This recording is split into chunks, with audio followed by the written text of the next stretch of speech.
जो हमें बोलना पड़ता है। अगर हम देश के लिए बात करते हैं तो 4 पंक्तियां पढ़ता हूं कि संसद में अश्लीलता की नुमाइश लगते हो तुम। जब जाकर खड़े हो गए देशद्रोहियों के साथ में जेएनयू में कि संसद में अश्लीलता की नुमाइश लगते हो तुम, किसी तवायफ के ठुमके की फरमाइश लगते हो तुम, और मर्यादा तोड़ जाकर खड़े हो गए जेएनयू में देशद्रोहियों के साथ, तो किसी नाजायज तहजीब की पैदाइश लगते हो तुम।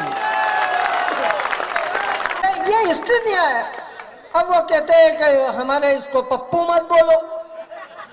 अब जाकर खड़े हो गए वहां तो इनको क्या बोलो। आप देखो राजनीति का विषय, ये आपके अभी हमारे सारे जिन्होंने कार्यक्रम की कमेटी है, ये पार्षद वगैरह, मैं देखो राजनीति की बात नहीं करता हूँ। इसलिए नहीं करता हूँ क्योंकि राजनीति इतनी खराब भी नहीं है नहीं, इतनी खराब थोड़ी है। ये हमारे यहाँ पार्षद वगैरह है, ये हमारे रावनगर पंचायत अध्यक्ष शिवाजी बैठे हैं, ये इन बापड़ों पे काय के लिए कविता लिखना, ये बापड़े तो पहले ही दुखी है।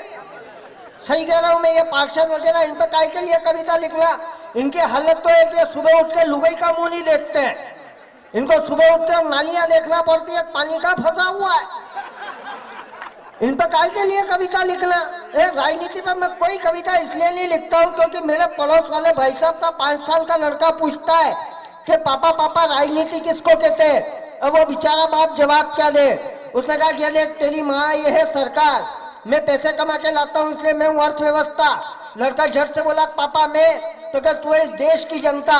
तो साल भर का छोटा भाई है, तो कि ये लोकतंत्र। तो क्या अपने घर में नौकरानी काम करती, ये कौन है।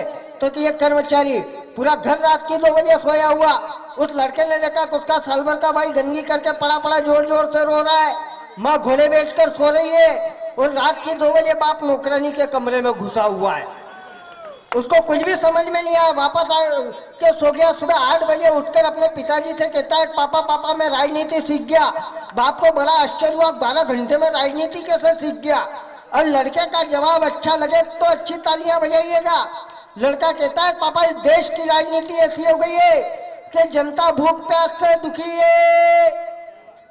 कि पापा इस देश की राजनीति ऐसी हो गई है कि जनता भूख प्यास से दुखी है, लोकतंत्र गंदगी में पड़ा हुआ है, सरकार घोड़े बेचकर सो रही है, और अर्थव्यवस्था कर्मचारियों का शोषण कर रही है। बस यही इस देश की राजनीति है। ये स्थिति